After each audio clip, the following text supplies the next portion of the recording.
प्यारे विद्यार्थियों नमस्कार। अभी हम लोग पिछले कई दिनों से बीए पार्ट सेकंड के हिंदी लिटरेचर के सेकंड पेपर के बारे में चर्चा कर रहे हैं। और इसके सिलेबस के बारे में जब हमने चर्चा की थी तो मैंने आपको बताया था कि आपका जो ये सेकंड पेपर है, इस पेपर का नाम निबंध एवं नाटक है और 3 पाठ्य पुस्तकें आपके इस वर्ष के कोर्स में शामिल है। 3 पाठ्य पुस्तकें हैं। एक नाटक है रक्त ध्वज, जो राजेंद्र मोहन भटनागर के द्वारा लिखा गया है। इसी प्रकार से एक निबंध संग्रह है जिसमें 9 निबंध हैं और एक एकांकी संग्रह है जिसमें आपके कोर्स में कुल मिलाकर के 6 एकांकी संग्रह रखे गए हैं। तो अब तक हमने जितने वीडियो भेजे हैं उसमें नाटक के बारे में चर्चा की थी सेकंड पेपर में। आज हम लोग एकांकी के बारे में चर्चा करेंगे। आपके इस वर्ष कोर्स में हिंदी एकांकी जिनकी संख्या 6 है, नया पुराना, दीपदान, बीमार का इलाज, भोर का तारा, ईद और होली और छठी और अंतिम सबसे बड़ा आदमी, ये एकांकियाँ आपको इस वर्ष पढ़नी है। लेकिन इन एकांकियों को पढ़ने से पूर्व हम लोग आज चर्चा करेंगे हिंदी एकांकी का स्वरूप और विकास। तो चलिए आज की चर्चा शुरू करते हैं। भारत उत्सव प्रिय देश रहा है। यही कारण है कि यहाँ नृत्य, संगीत व अभिनयों की अटूट परंपरा रही है।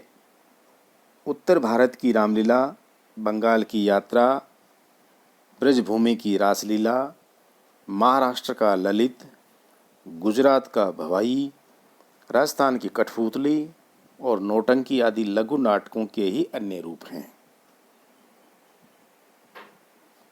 ये सच है कि संस्कृत साहित्य में रंगमंच, अभिनय तथा रूपकों के भेदों की प्रशस्त परंपराएं मौजूद हैं और यही वजह रही कि पर्याप्त समालोचक व विद्वान हिंदी एकांकी के जनक के रूप में संस्कृत साहित्य के 10 रूपकों के अंतर्गत उल्लिखित व्यायोग, अंक, वीथी, माण और प्रहसन आदि को ही स्वीकार करते हैं।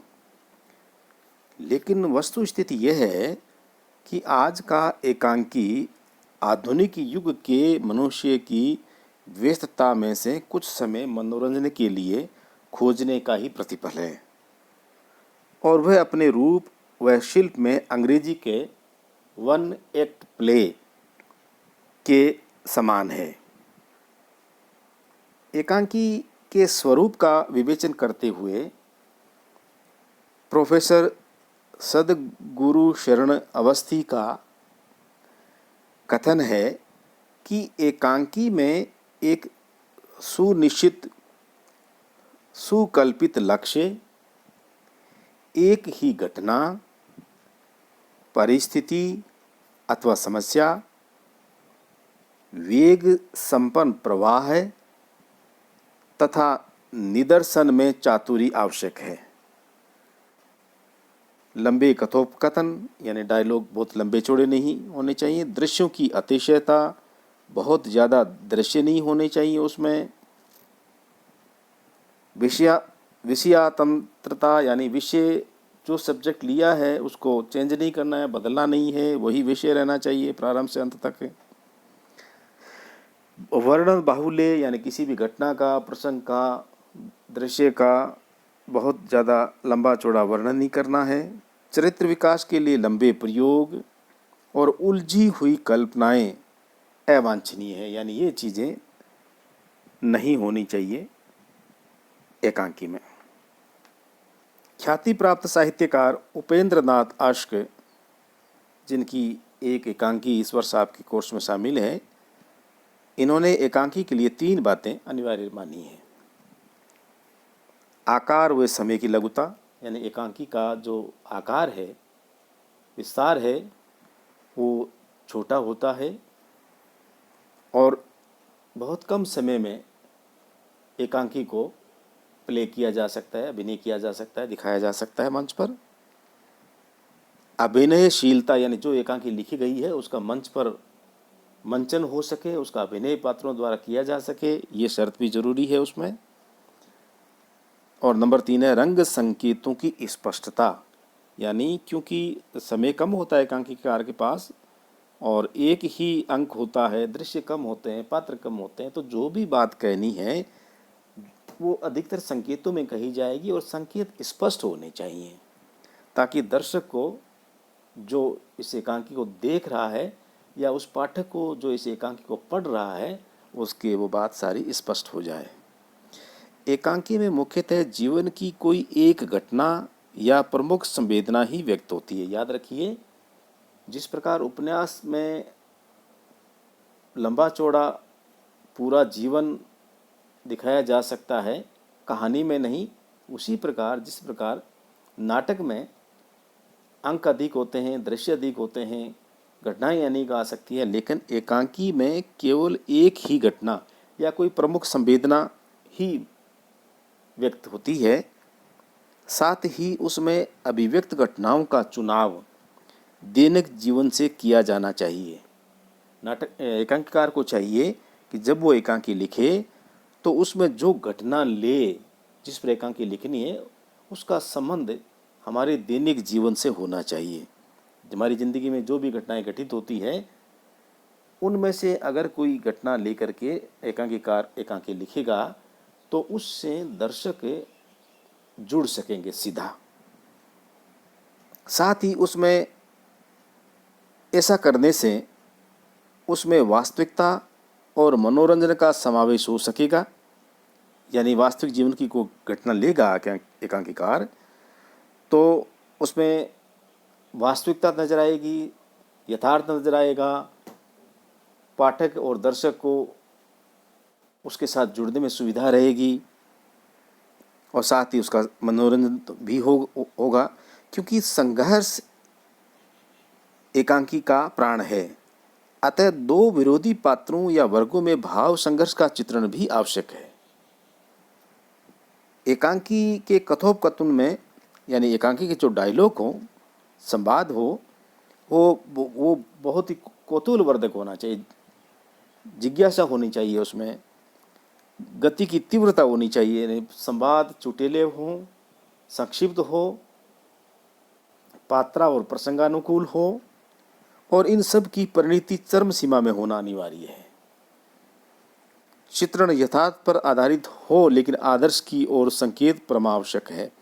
यानी किसी भी घटना का यथार्थ वर्णन आवश्यक है एकांकी में, लेकिन यथार्थ के साथ साथ अगर संकेत आदर्श की ओर हो तो वो ज़्यादा प्रभावशाली एकांकी बन पड़ती है। डॉक्टर रामकुमार वर्मा की मान्यता है कि एकांकी में स्वाभाविकता और जीवन से निकटता बरकरार रखने के लिए संकलन त्रय पर विशेष ध्यान दिया जाना चाहिए। अब हम बात करते हैं कि ये जो गद्य विधा है एकांकी, इसमें कितने तत्व होते हैं। कलात्मक दृष्टि से विचार करने पर एकांकी के निम्न तत्व उसके प्रभावी होने के लिए आवश्यक है।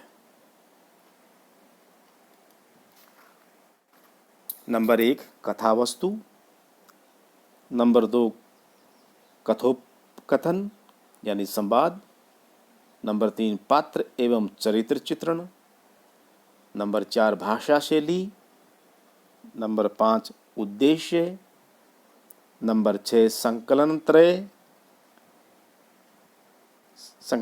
संकलन त्रय का मतलब होता है कार्य, काल और स्थान की एकता। 7वां अभिनेता, यानी जो एकांकी लिखी गई है उसका मंचन किया जाना संभव है या नहीं। और 8वां अंतर्द्वंद्व। तो आइए चलते हैं आगे। अब एक एक तत्व पर थोड़ा और विस्तार से बात करते हैं। एकांकी का जो प्रथम तत्व है वो है कथा वस्तु।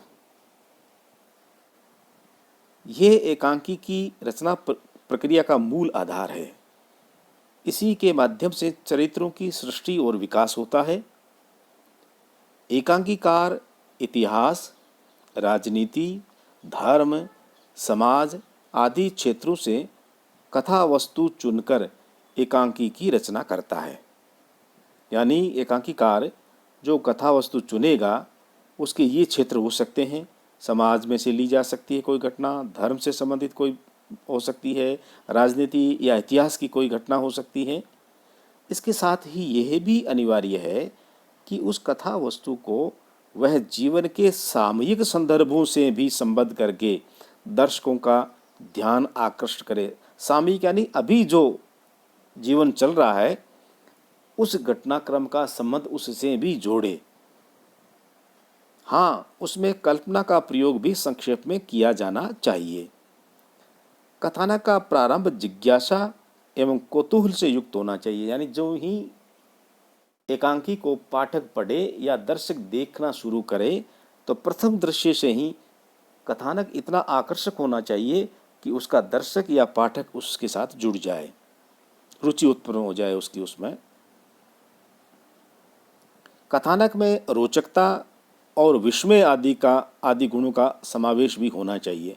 यानी जो कथानक है वो रुचिकर हो, दर्शक और पाठक का उसमें मन लगे, और साथ ही आश्चर्यजनक घटनाओं का यानी कोई न कोई विस्मय उसमें अवश्य होना चाहिए कि दर्शक और पाठक उसके साथ बंधा रहे आखिर तक।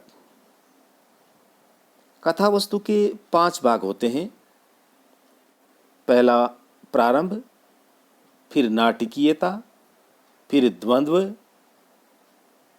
फिर चरम सीमा जिसको हम लोग क्लाइमेक्स कहते हैं, और अंत में परिणति, उसका रिजल्ट।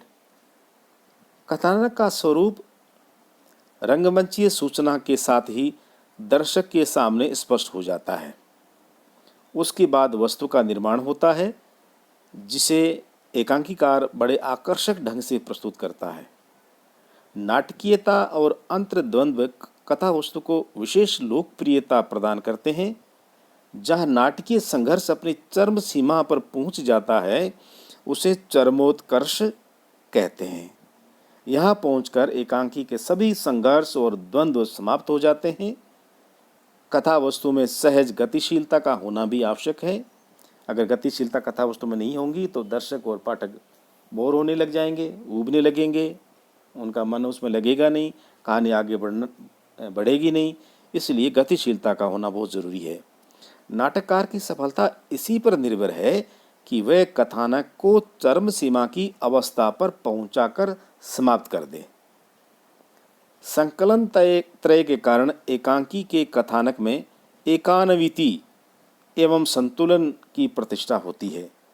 इन्हीं के फलस्वरूप एकांकीकार दर्शकों पर अपना अपेक्षित प्रभाव छोड़ने में समर्थ होता है।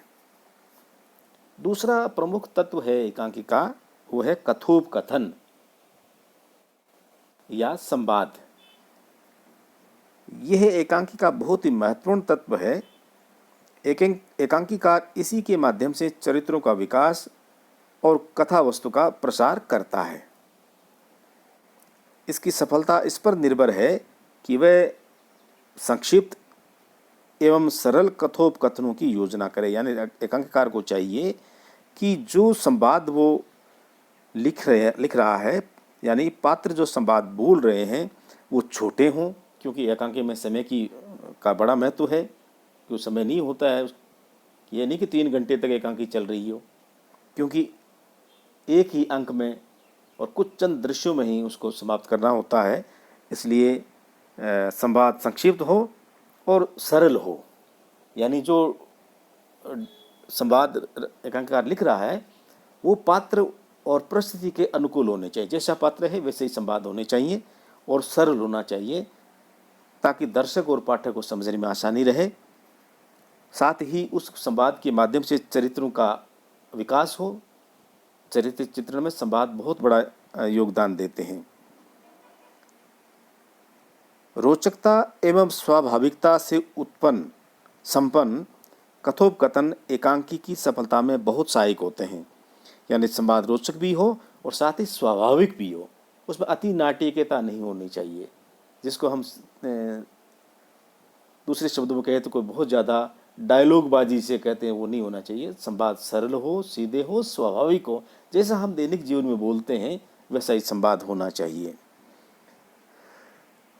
कथोपकथन पात्रों के अनुसार, जिसकी अभी हमने चर्चा की, जैसा पात्र है उसके हिसाब से संवाद होना चाहिए और प्रसंग के अनुकूल होना चाहिए। जैसा प्रसंग चल रहा है उसके अनुरूप हर्ष, विषाद, क्रोध, जो भी उसमें प्रसंग है, जैसा भी प्रसंग चल रहा है उसके अनुरूप संवाद होना चाहिए। साहित्यिक सौंदर्य कथोपकथनों को विशेष प्रवाहमयता प्रदान करता है। कथोपकथनों के माध्यम से ही पात्रों के अंतः संघर्ष और पारस्परिक संघर्ष की अभिव्यक्ति होती है। यानी संवाद से ही हमें पात्रों के मनोजगत का पता चलता है कि उसके मन में क्या चल रहा है, जिसको स्वगत कथन कहते हैं। स्वगत कथन पात्र स्वयं अकेला डायलॉग बोलता है, उससे उसके मन के का पता दर्शक को चलता है। और जब दो पात्र किसी तीसरे पात्र के बारे में संवाद करते हैं तो उस तीसरे पात्र के बारे में हमें जानकारी मिलती है, उसके चरित्र के बारे में जानकारी मिलती है।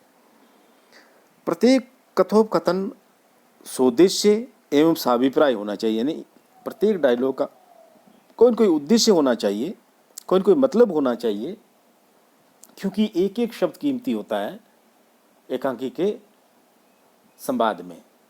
जितने कम समय में एकांकी समाप्त होगी उतना ही उसके प्रभाव को और ज़्यादा मजबूत करेगी।